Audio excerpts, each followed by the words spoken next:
I just want to say that Ruth and I did not plan this. Many years ago, when I was teaching English at a school for teens with learning disabilities and mental health and behavioral and addiction challenges, I wrote an article about my high school English teacher, Mr. Murphy. He was the best teacher I'd ever had, although I didn't do very well in his class. His standards were very high, and I ended up having to rewrite almost every paper I turned into him. And it wasn't the course itself.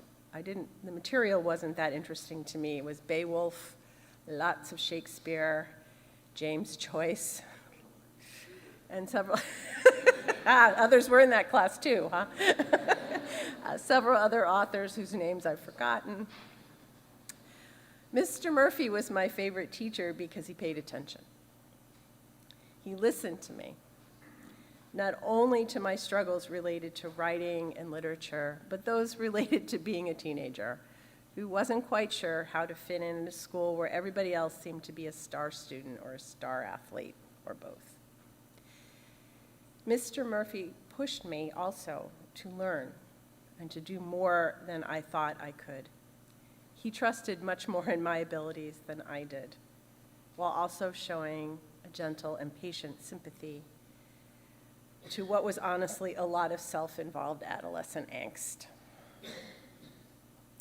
And although I didn't realize it at the time, Mr. Murphy did teach me how to write. He really did. And more importantly, he taught me how to be a good listener and how to be present to others, how to be kind, how to meet my students where they were and help them from there, how to help them see their own gifts and strengths, especially in a school system where they had been dismissed so often, and how to be very patient when it comes to growing up. I was delighted when my article was accepted for publication in a small educational journal, and while I was up visiting during my school spring break, I went to see Mr. Murphy so I could share the piece with him. He was near tears as he read it, and he told me he had been going through one of the worst years in his teaching career, as well as his own life. The parents of one of his students were threatening him with a lawsuit because they felt the grade he had given their child was too low, while his own family was going through some bad times themselves. He was feeling discouraged and burned out.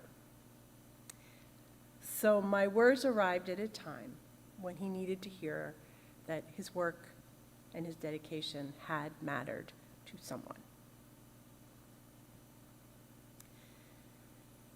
I thought about Mr. Murphy when I read a blog by Carrie Newcomer about writing gratitude postcards. She offered a prompt from her own writing teacher, Joanna Penn Cooper. Write a series of 5 or 6 postcards to someone who has made a positive impact on your life. This can be to a person you know, an ancestor to whom you feel connected, an author, a poet, a first-grade teacher, a dog, or a cat, a person you met only once. But it should be a person that made a large or small positive impact. Carrie chose to write her postcards to the poet Mary Oliver. And here are a couple of what she wrote. Dear Mary, I've been looking for a needle in a haystack of light. I think I found it yesterday. I lost it today, but I'm okay. With that, I'll find it again. Dear Mary, you helped me understand that simple is not easy. I'm glad you didn't listen when they told you art must be inaccessible and academic to be considered valid. I'm glad you wrote about love and birds and dogs and grief and transcendence and water and light. Good job being you.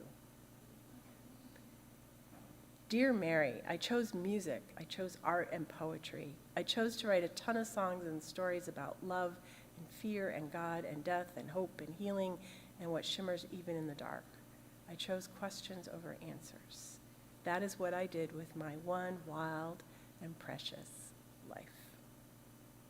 So those were her postcards. So if you look in the pews,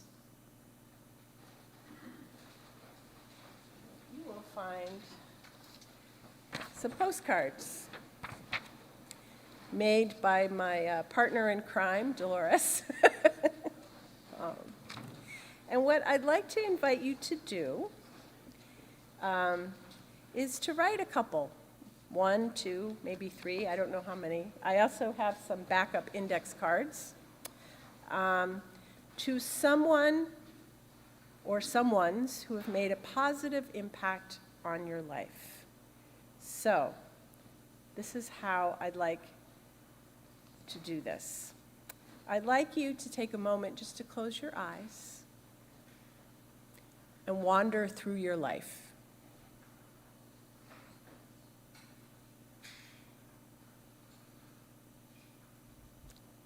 Sometime in your life, now, long time ago, when you were a kid, when you were a young adult, maybe you still are.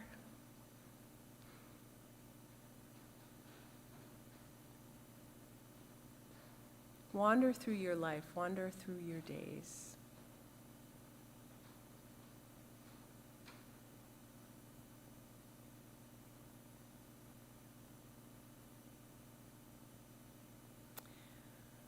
Who are the people who made a positive impact on your life?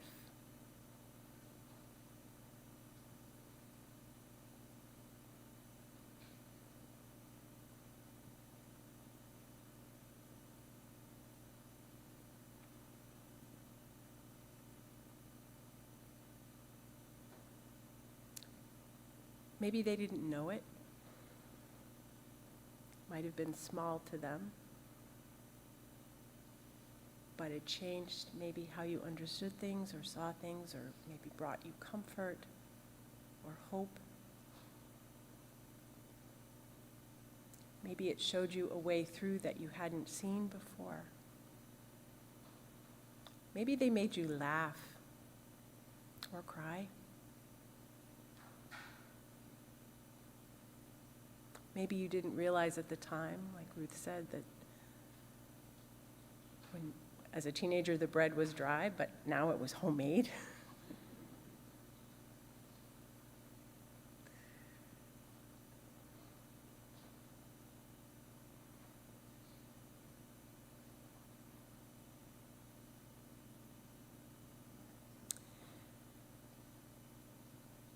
And before I have you actually write your postcards, what I'd like you to do is turn to each other, turn to neighbors, and tell a little about who came to your head, just to sort of get you thinking before you write the postcard. So maybe that'll help you go a little deeper. Can we do that for a few minutes? Talk to each other. You can do this, or you can sit quietly by yourself. It's up to you. I'll ding in a minute.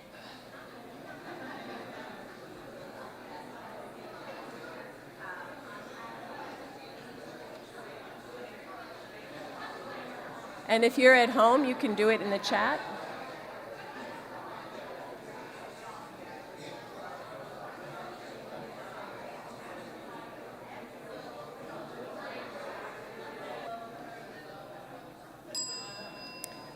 So now I invite you to just take a minute or two to write a postcard or two to whoever it is, and then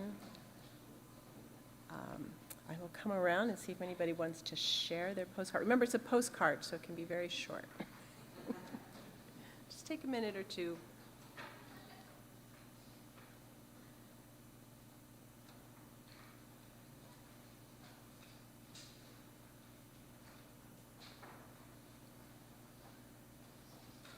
I'm really grateful to Dolores.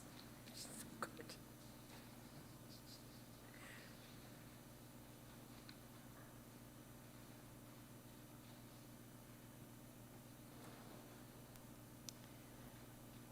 Does anybody want to share a postcard? Or are you being shy? You can read it. So I was going to write to my auntie, who was my father's sister, who has been in my life since the day I was born. My mother and father were not married, and his family did not know that a baby was on the way. And when his 4 siblings found out and his parents found out, they jumped into the car, drove into New York City, and came to meet me. And Bobo, my auntie especially, has always been there and remains there today, and she will be 81 this week.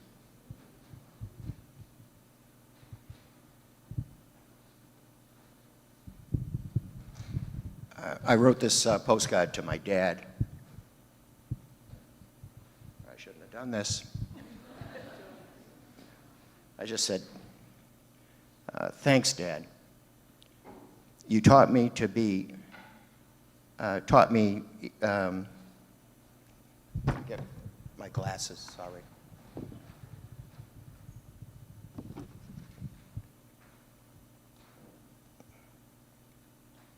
You taught me each and every day to be kind and to be gentle. You taught me to be a loving father and grandfather.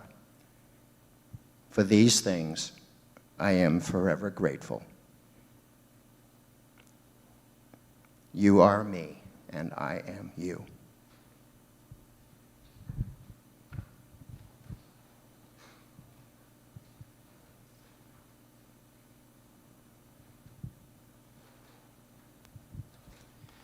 So this is to the organizers of the Spitbrook Singers. 40 years ago, you welcomed anyone who wanted to go Christmas caroling in the digital corporate headquarters down in Maynard to come practice carols. You taught me how to sing the alto parts, and I have enjoyed singing with groups ever since. Thank you. And we are very grateful to them for that as well, because that means you sing for us.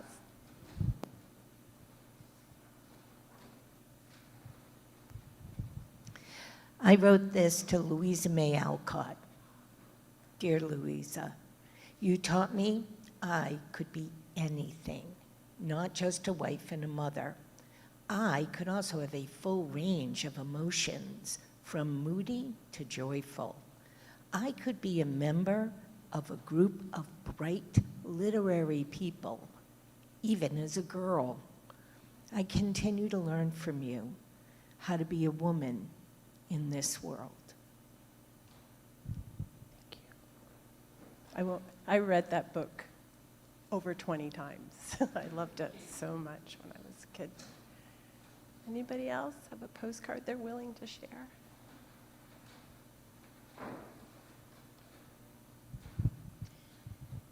Dear First Parish, I am grateful that I know the song Spirit of Life. I am grateful for the memory of holding Aunt Rita's hand here in the sanctuary while singing Spirit of Life. And now I am grateful that my 2.5-year-old grandchildren know all the words and sing Spirit of Life with their mom.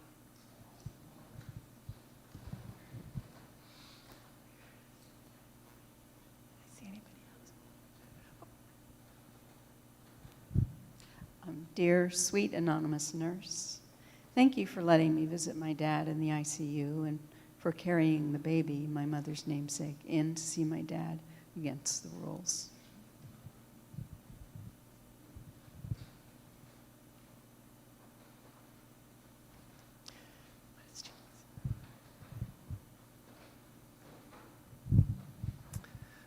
This is to Martha Broussard, the mother of my best friend from high school. You adopted me as part of your family, exclamation point. At a time when things were difficult in my family of origin, there was always a welcome and a bowl of hot gumbo waiting for me.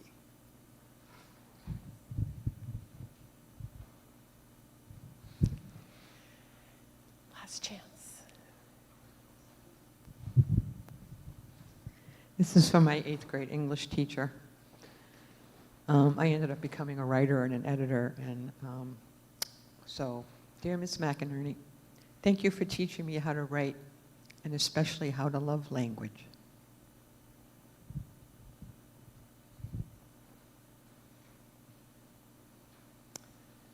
Thank you for indulging me in that exercise. hope.